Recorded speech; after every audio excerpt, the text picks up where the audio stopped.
मोक्षमार्गस्य नेतारं भेत्तारं कर्मभूभृतां यातारं विश्वतत्त्वानां वन्दे तद्गुणलब्धये। नमः श्रीवर्धमानाय निर्धूतकलिलात्मने शालोकानां त्रिलोकानां यद्विद्यादर्पणाय ते तज्जयति परमज्योति समं समस्तैरनन्तपर्यायै दर्पणतल इव सकला प्रतिफलति पदार्थमालिका यत्र।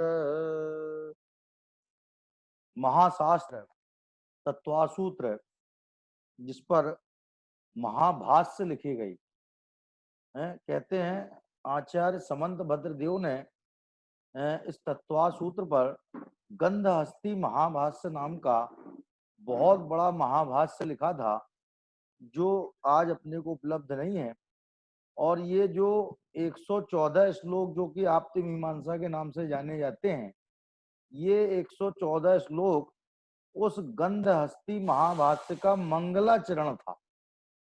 माने 114 श्लोकों में मंगलाचरण आचार्य समंत भद्रदेव ने तत्वार सूत्र की सबसे प्रथम टीका, जो विक्रम संवत 138 में समंत भद्र स्वामी इस भारत भूमि को अलंकृत कर रहे थे, उन्होंने ये टीका लिखी थी गंधहस्ती महाभाष्य के नाम से, और वो आज अपने को अनुपलब्ध है।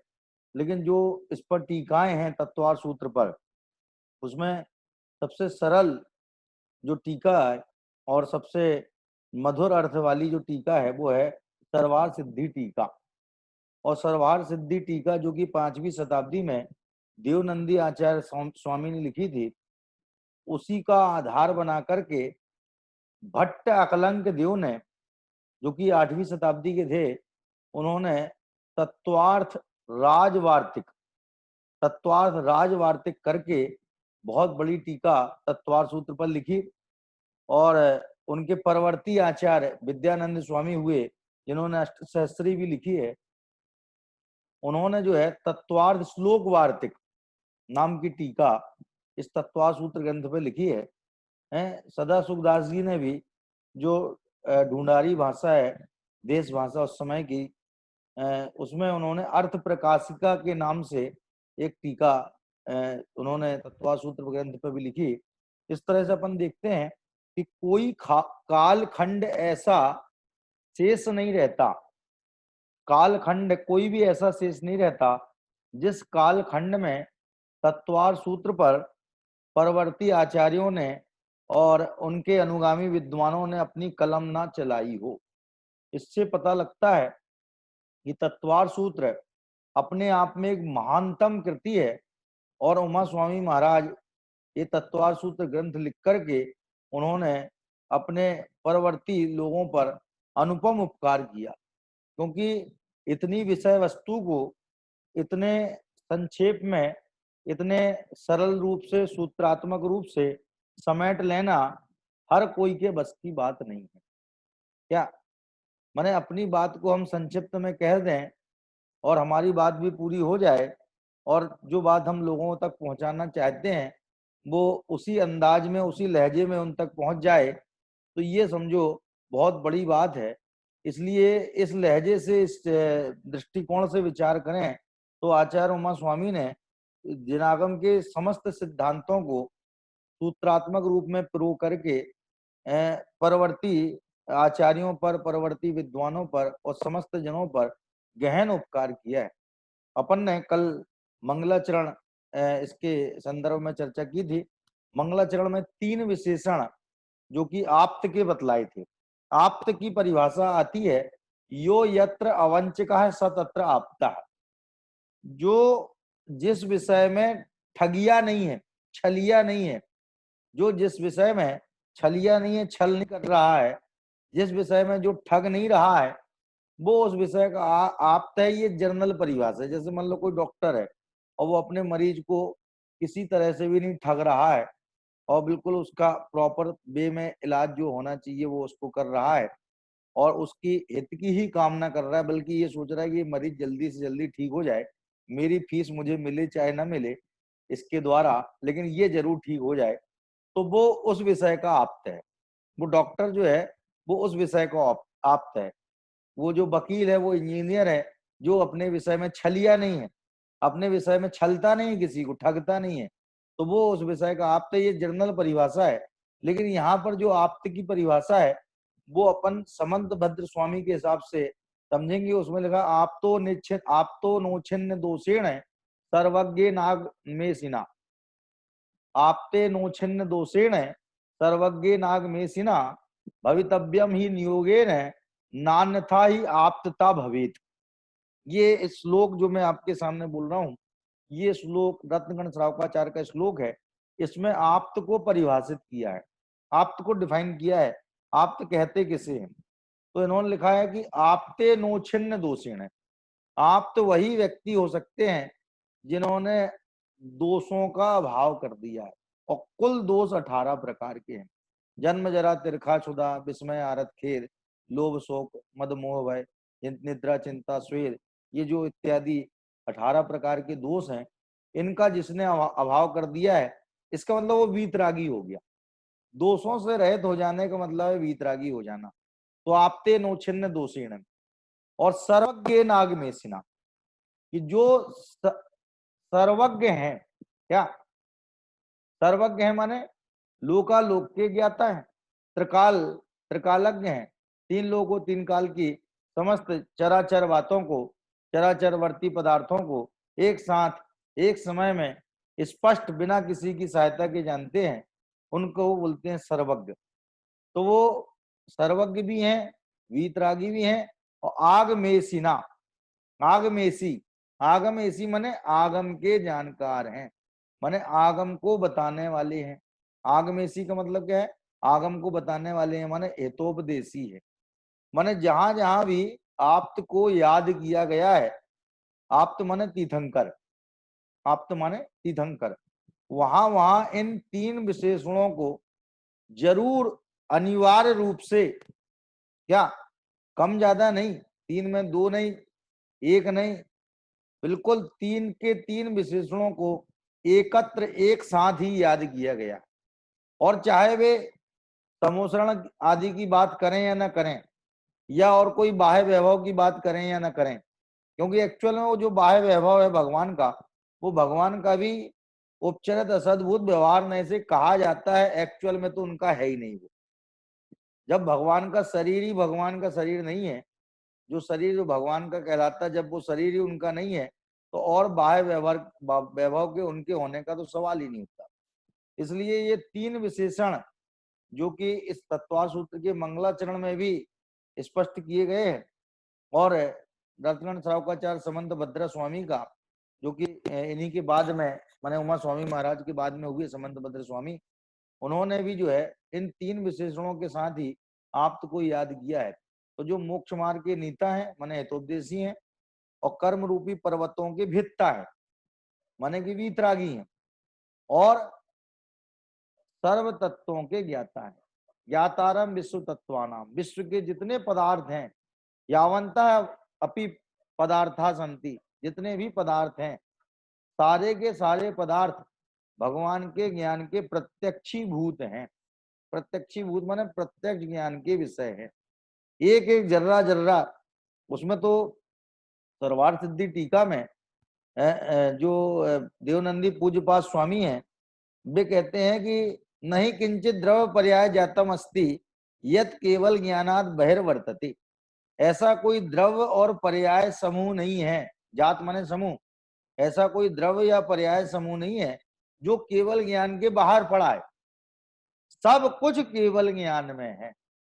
एक एक द्रव की एक एक गुण, उन गुणों की अनंतानंद पर्याय सब केवल ज्ञान में प्रतिभाषित हो रही है, क्योंकि प्रतिबंधक कारण अभावात, ऐसा कोई प्रतिबंधक कारण नहीं शेष रहा है जो ज्ञान को विस्तारित होने से, ज्ञेयों में जाने से रोक सके।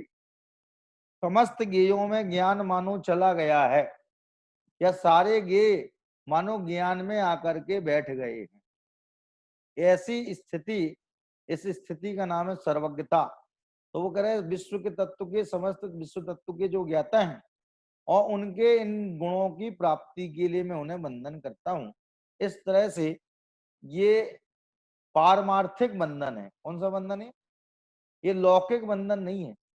लौकिक बंधन में तो लौकिक कामनाएं छिपी होती हैं, लौकिक मनसाएं, लौकिक भावनाएं उसके अंदर गर्भित होती हैं। लेकिन ये पारमार्थिक बंधन है जिसमें जो है पारमार्थिक सुख की अभिलाषा है। आखिर कोई वीतरागी होना क्यों चाहता है?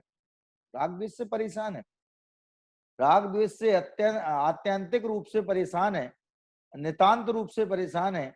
इस वजह से वीतरागता की भावना भा रहा है कि वीतरागी हो जाए तो ये राग द्वेष से छुटकारा मिल जाए।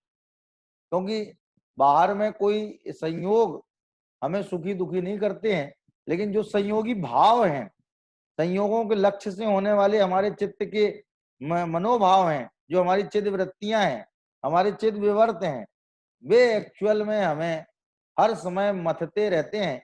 इसलिए इनका नाम मनमथ है। मनय मथनाती थी मन मथा, जो निरंतर मन को मथता रहे। से मथानी होती थी, मथानी, मथानी से मक्खन निकाला जाता था पहले, क्यों? तो वो मथानी से दोनों तरफ करके जो है आगे पीछे करके जो है मक्खन की पैदाइश होती थी, मक्खन निकाला जाता था, नवनीत, नवनीत की प्राप्ति होती थी। उसी तरह से वो कह रहे हैं ये मन को मथ डालते हैं। ये जितने विकल्प हैं, दुनिया भर के विकल्प हैं, उल जलूल हैं, जिनका कोई सार नहीं है, हैं, जिनका कोई सरोकार नहीं है, ऐसे समस्त विकल्प जो हैं वो निरंतर हमें प्रताड़ित करते रहते हैं। और हम परेशान हैं तो सिर्फ विकल्पों से परेशान। हमारी परेशानी का सबब, हमारी परेशानी की वजह यदि कोई है तो सिर्फ विकल्प है और कोई नहीं है। आज की डेट में भी यदि विकल्प चले जाएं तो बताओ हमें मोक्ष जाने की क्या जरूरत है? हमारा तो मोक्ष यही हो गया ना। मोक्ष माने मतलब होता है विकल्पों से स्वतंत्र हो जाना, विकल्पों से रहित हो जाना, निर्विकल्प हो जाना। तो जो व्यक्ति जिस दशा में, उस दशा में निर्विकल्प हो जाए तो फिर उसे और कौन से मोक्ष की दरकार है और किस प्रकार के मोक्ष की जरूरत? क्या जैसे कहते हैं ना, अंधा का चाहे कि दो आंखें, यदि अंधे को दो आंखें प्राप्त हो जाए तो वो और कोई ख्वाहिश नहीं करता है। भगवान उससे आगे कहें कि बस मैं तुमसे बड़ा प्रसन्न हुआ, तुम्हारी भक्ति से, तुम्हारी तपस्या से बड़ा प्रसन्न हुआ, मांगो क्या मांगते हो तुम? तो कहे प्रभु बस दो आंखें मुझे दे दीजिए, बस इससे ज्यादा मेरी कोई चाह, बाकी तो मैं सब जुटा लूंगा फिर उसके बाद में जब दो आंखें मुझे मिल जाएंगी तो बाकी सब मैं व्यवस्था कर लूंगा। तो ऐसा यदि उसने प्रभु से निवेदन किया, प्रभु ने यदि दो आंखें उसको प्रदान कर दी तो वो कहता मेरा तो कल्याण हो गया। अपने को भी दो चीजें चाहिए, ज्ञान और आनंद चाहिए। क्या चाहिए? ज्ञान चाहिए और आनंद चाहिए। अव्वल तो आनंद चाहिए है, सेकेंडरी ज्ञान चाहिए। प्राइमरी किस चीज की है, प्रायोरिटी किस चीज की है? कि प्रायोरिटी जो है वो आनंद की है। क्या? इसलिए जो दौलत राम जी साहब ने डाला ग्रंथ का प्रारंभ किया तो उसमें लिखा जे त्रिभुवन में जीव अनंत सुख चाहे दुख ते भयवंत। वहां ये कतई नहीं लिखा कि जे त्रिभुवन में जीव अनंत ज्ञान चाहे अज्ञान ते भयवंत। वो कह रहा ज्ञान व्यान तो नहीं चाहिए जी, आनंद आ जाए यदि अपने को तो ज्ञान होए चाहे कम होए चाहे ज्यादा होए, हमें कोई फर्क नहीं पड़ता। हमें तो आनंद आना चाहिए।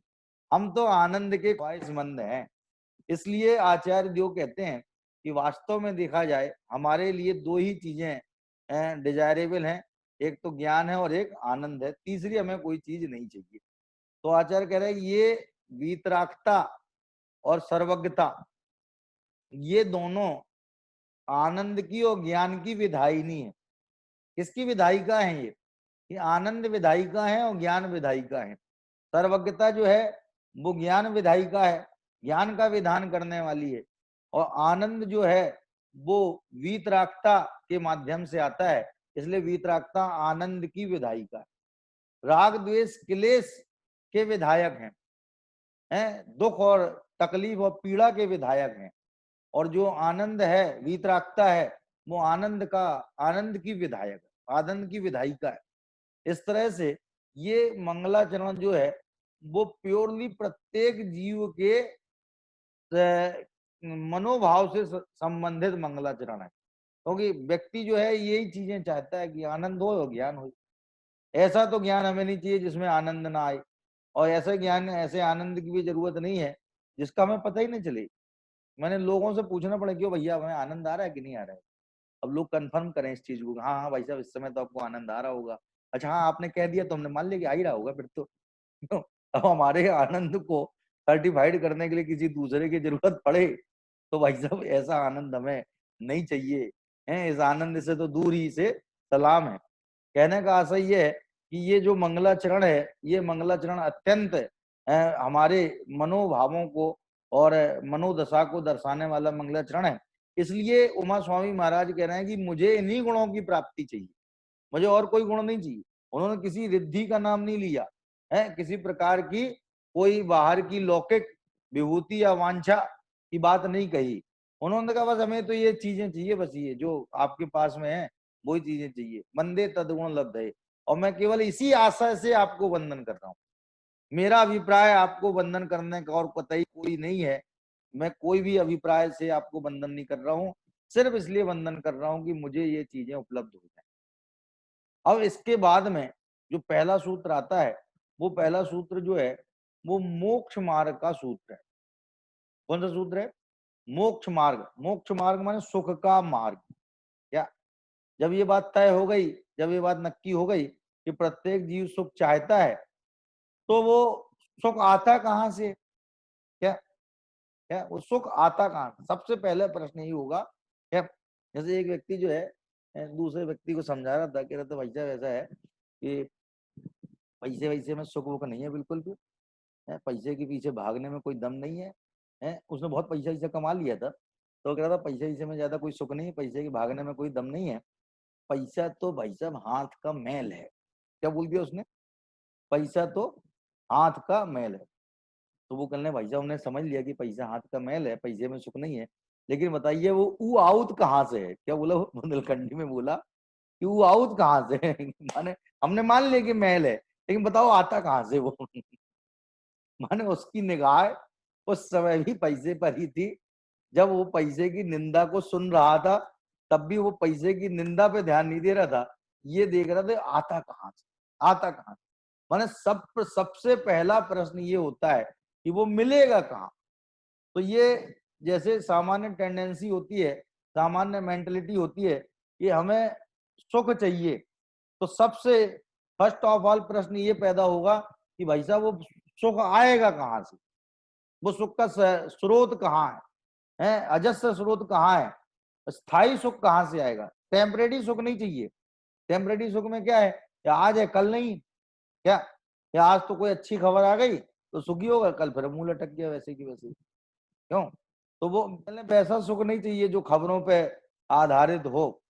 हमें तो वैसा सुख चाहिए जो परमानेंट हो। कौन सा सुख चाहिए? स्थायी सुख चाहिए।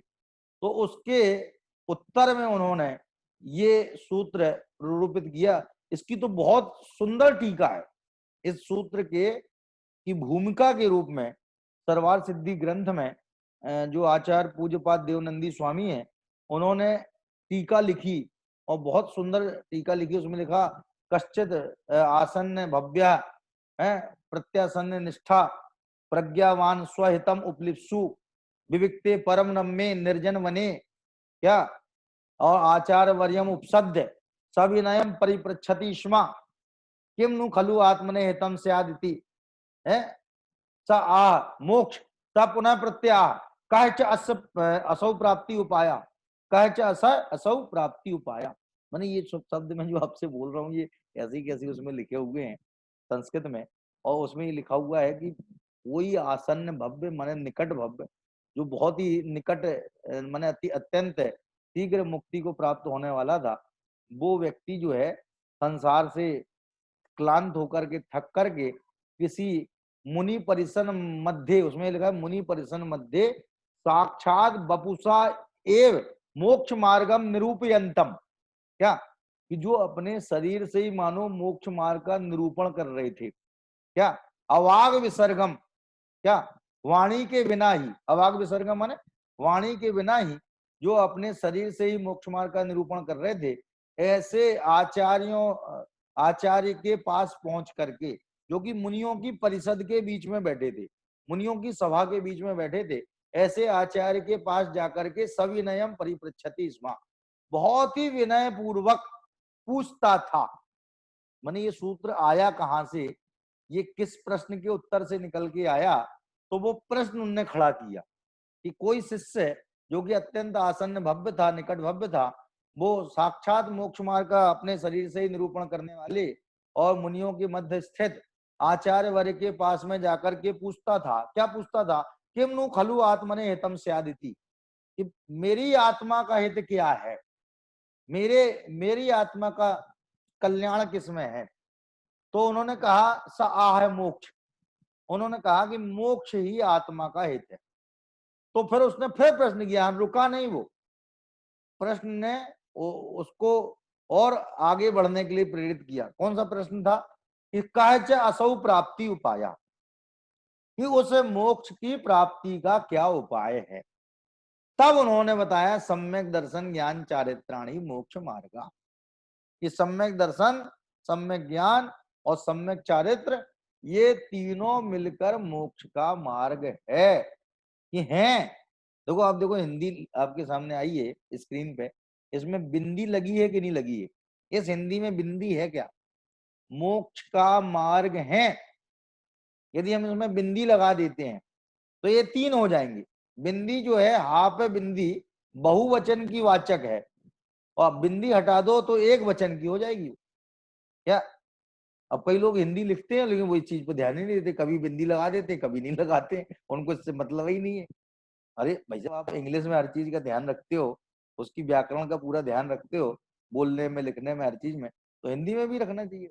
तो कह रहे सम्यक दर्शन, सम्यक ज्ञान और सम्यक चारित्र, ये तीनों मिलकर मोक्ष का मार्ग है। कि हैं बोल देंगे ना तो तीन हो जाएंगे, कि भाई साहब वो तीन मार्ग हैं। सम्यक दर्शन से भी मोक्ष होता है लेकिन टाइम ज्यादा लगता है। सम्यक दर्शन से जब मोक्ष होता है उसमें तो बहुत ज्यादा टाइम लग जाता है, सम्यक दर्शन से जब मोक्ष होता है। और सम्यक ज्ञान से थोड़ा कम टाइम लगता है सम्यक दर्शन की जगह, लेकिन टाइम तो उसमें भी लगता है, सम्यक ज्ञान में भी टाइम लगता है।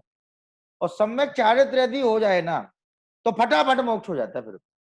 फिर तो मोक्ष होने में देरी होने का सवाल ही नहीं। इसलिए देखो जी, सम्यक दर्शन और सम्यक ज्ञान तो अपने पास है ही, क्योंकि अपन लोग जैनी है, और जैनी आदमी का मतलब ही होता है सम्यक दृष्टि। जो अम्मा के पेट से ही सम्यक दृष्टि हो उसका नाम है जैनी। क्या? जो अम्मा के पेट से, जो जैन धर्म में पैदा हुआ है, जैन कुल में पैदा हुआ है, तो सम्यक दृष्टि तो है ही। और सम्यक दर्शन के साथ सम्यक ज्ञान होता है, तो शास्त्र में लिखी बात। तो अपने को अब करना क्या है? अपने को तो अब चारित्र धारण करना है। क्या करना है? चारित्र धारण। और चारित्र धारण करने के लिए क्या है? ये साहब वो मुनि बन जाओ। क्या? मुनि बन करके चारित्र हो जाएगा। माने हम बाह्य क्रिया को ही चारित्र समझ लेते हैं, जबकि यहाँ जिस चारित्र की बात है, अरे भाई साहब आप ये सोचो कि जिस चारित्र के अंतर मुहूर्त होने पर, लगातार अंतर मुहूर्त होने पर केवल ज्ञान की उत्पत्ति हो जाए, वो क्या हल्का फुल्का चारित्र हो सकता है क्या? उसे क्या हम 3 दिन के, 4 दिन के या 10 दिन के उपवास में सीमित कर सकते हैं क्या? यदि देखो उपवास करना चारित्र होता तो ये जो सरवार सिद्धि के देव हैं, एक हाथ प्रमाण इनकी ऊंचाई है, इनकी सरवार सिद्धि के देव 33 सागर इनकी जो है वो उत्कृष्ट आयु है। इतनी ताकत है कि 3 लोग को गेंद की तरह उछाल के फेंक दें, लेकिन इतनी कसाई नहीं। क्या? तो उनके जो है 33,000 वर्ष में भूख लगती है। कितने वर्ष में? 33,000 वर्ष में भूख लगती है। और जब वो भूख का विकल्प आता है तो उनके कंठ से अमृत झर जाता है, जवान तब भी जूठी नहीं होती।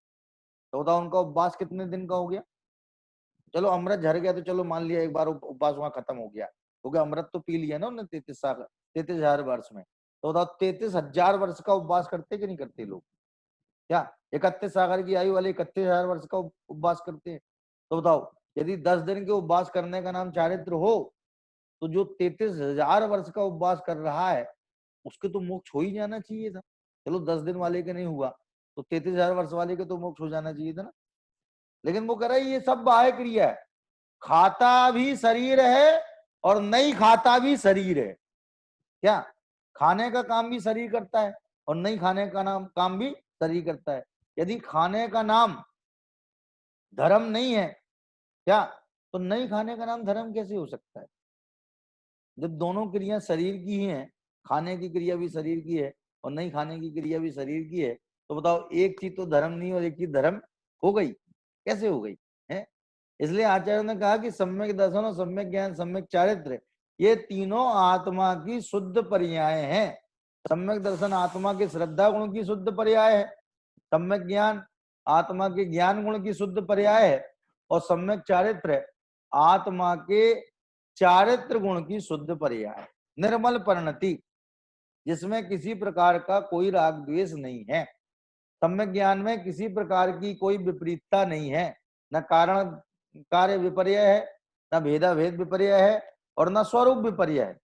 और सम्यक दर्शन कि जिसमें 8 संकादि दोष नहीं है, 8 मद आदि दोष नहीं है, 3 मूर्ता नहीं है, 6 अनायतन नहीं है, क्या? सम्यक दर्शन होने के बाद में अन्य देवी देवताओं को पूजने का उसे भाव ही नहीं आएगा। पूजना तो बहुत दूर की बात है। क्यों? क्योंकि श्रद्धा जो है पक्की हो गई। क्या पक्की हो गई? कि सच्चे देव शास्त्र गुरु के द्वारा बताया गया मार्ग, जिन मार्ग ही सत्य है, इसके अलावा और कोई मार्ग सत्य नहीं है, ऐसी दृढ़ता चित्त में आ जाती है। अपने यहाँ तो रेवती रानी की दृढ़ता है, निसंकित अंग में रेवती रानी प्रसिद्ध हुई। कौन प्रसिद्ध हुई? रेवती रानी है। अब उनको इतनी दृढ़ श्रद्धा थी कि वो राजा कह रहे थे कि भाई तुम जब ब्रह्मा विष्णु महेश आए तब तो तुम गई नहीं, तब तो देखने गई नहीं उनको, अब तो तुम्हारे तीर्थंकर आए हैं। कौन आए हैं? तुम्हारे ही तीर्थंकर, जिन्हें तुम मानती हो वही आए हैं, अब तो चलो। तो उसने क्या कहा? उसने कहा महाराज 24 ही तीर्थंकर होते हैं, 25वां नहीं होता, 25वां कोई तीर्थंकर नहीं होता। और यदि 25वां कोई है ये, तो ये अवश्य कोई बहरूपिया है, क्या कोई मायावी है ये तीर्थंकर नहीं है।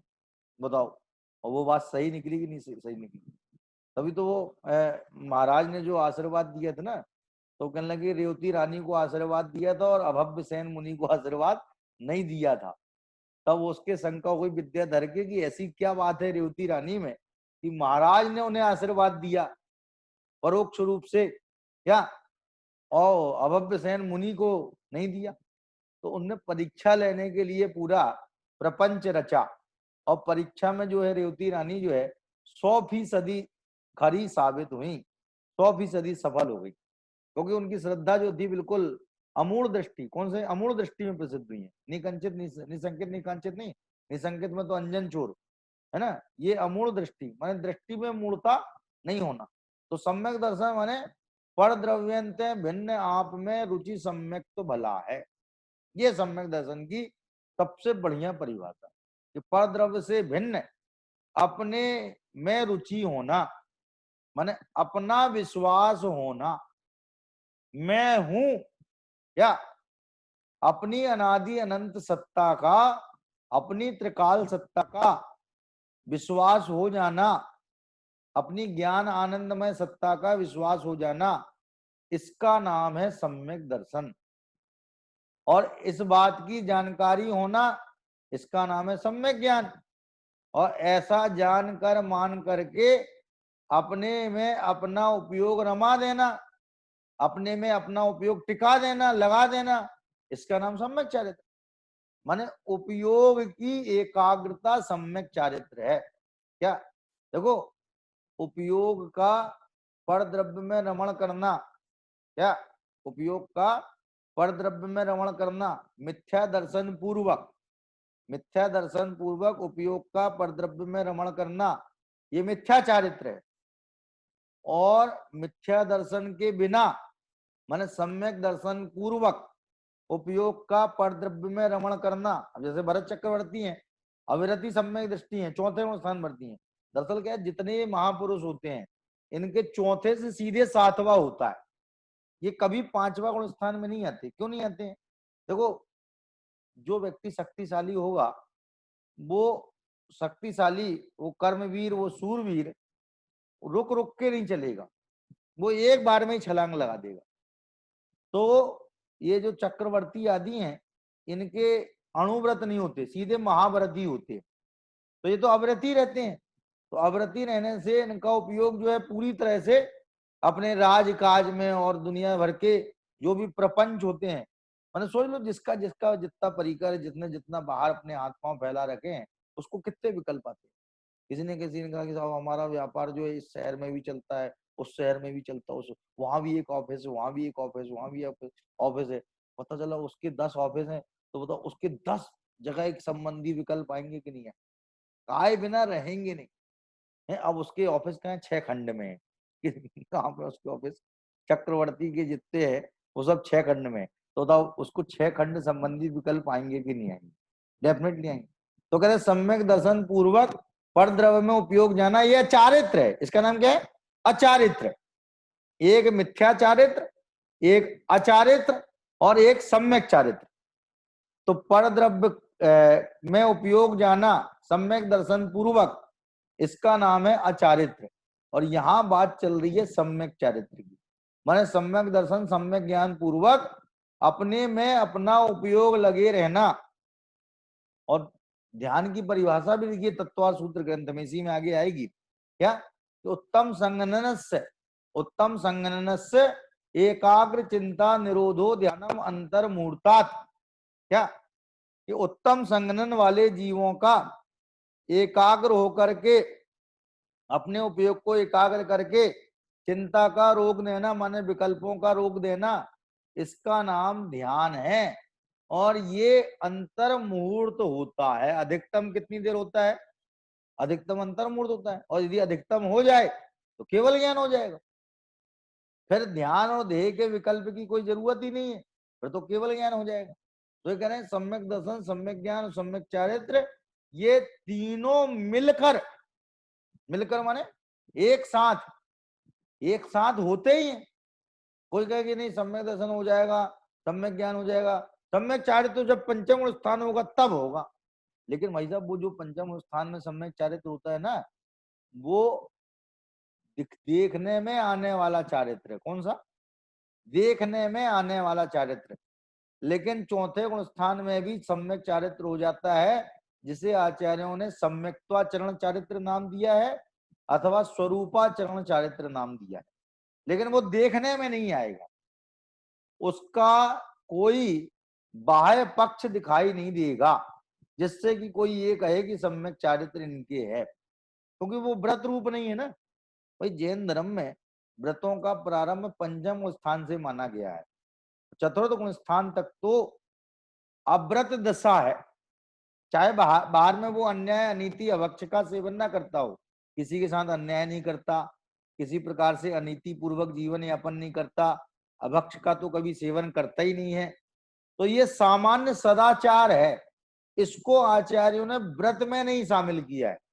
क्या? क्यों शामिल नहीं किया व्रत में? क्योंकि व्रत ऊंची है, ऊंची भूमिका का नाम है। क्या? ऊंची पदवी का नाम व्रत है।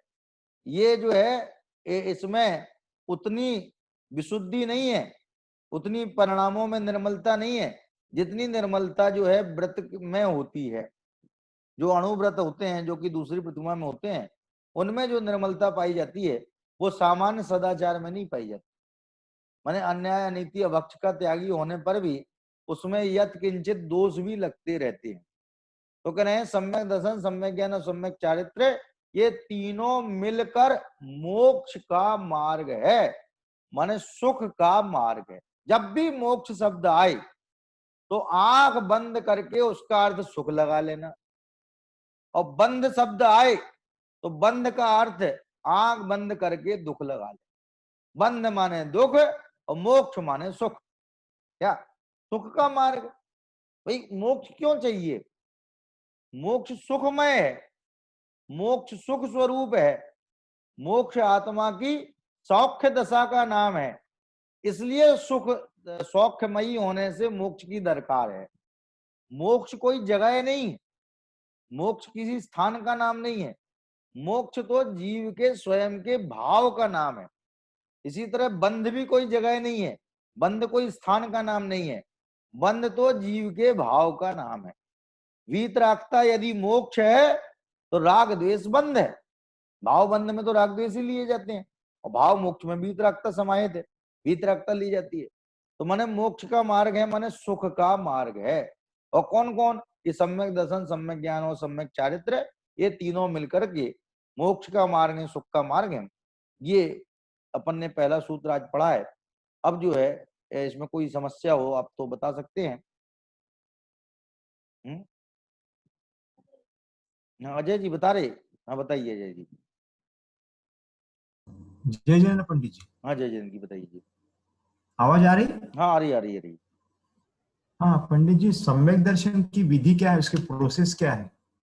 सम्यक दर्शन की प्रोसेस तो इस पे अपन जो है हाँ कल चर्चा करेंगे। ये थोड़ी लंबी विधि है ना दरअसल, ठीक है। इसलिए अपन थोड़ा इसके लिए अलग से, क्योंकि सार संक्षेप में नहीं कर सकते इसकी बात।